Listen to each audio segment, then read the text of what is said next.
I know that that's probably not going to be the thing people want to hear, but yeah, well, it's the same thing with Malik Willis in my opinion too. Like all the Lamar comparisons, like dude, no one's Lamar Jackson. Yeah, I don't think it's fair to compare anyone to Lamar Jackson. Lamar Jackson is an anomaly. He's himself. Like I don't know. I feel like people just get caught up in the makeup of what they think someone's supposed to, I guess, look like or reminds them of. Yeah, I mean, if I had to compare Malik Willis to anybody in the league right now, it's probably Justin Fields. Yeah, and it's not obviously not because of skin color, just because of the way that they play.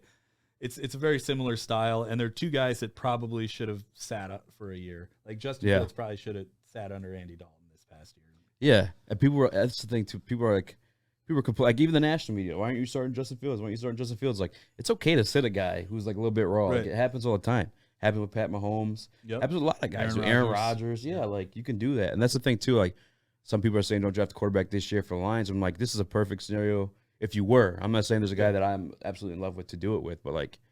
I'm okay with drafting a quarterback this year because we're keeping Goff regardless. Yeah, so Goff is going to be on this team no matter exactly. what. He can sit that 1 year under Goff. We can still continue to build the team through the next free agency class and draft class. Cut Goff for just $10 million the next year, then we have a guy ready to go.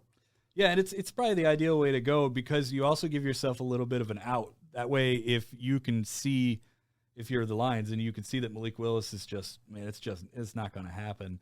Yeah, you have some way of maneuvering things after that. If you let Jared Goff go after 2022, you have to make your pick work. Whatever it is that you do at quarterback has to work at that point. Whereas you have a little bit of leeway. Obviously, you hope that if you take a quarterback this year, he does work out eventually. Yeah.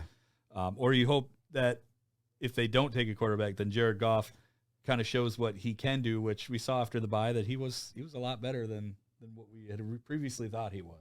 Yeah, he definitely looked a lot better. And I think a lot of that, too, is part of Ben Johnson and his creativity. And, like, I just remember in, like, certain not interviews, but the post-game press conferences, like, when they were talking about, like, his resurgence and stuff like that, like, Ben Johnson's name was always being dropped. Right. Between Goff saying he was, like, going back to his tape back in L.A., which I thought that would have been something the Lions would have done anyway, but I guess not to the detail that maybe Ben Johnson did. I mean, I can't explain it, but he was like, he's put me in situations I succeeded in back in L.A., which that's where he's obviously most successful in the other place he's been. And then, I don't know, man, I feel like I'm moving ahead of myself, man. What do you – let me go back to Kyle Hamilton real quick. Yeah. Because I do want to ask you this because this is where I get to stump people in that argument with Hamilton. Between everyone in that top five, so like Neil, probably going to be there, right? Obviously, Aiden, you have Hutch, Hamilton. Who do you think is Stingley or maybe that other offensive tackle? Stingley or Olave, maybe. Yeah.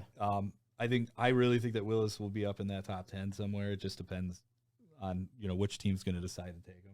Now, if you had to like gamble, like odds, like I gave you $3,000 to double up on, who would you put your money on being an All-Pro? Out of all those players? Yeah, at 5.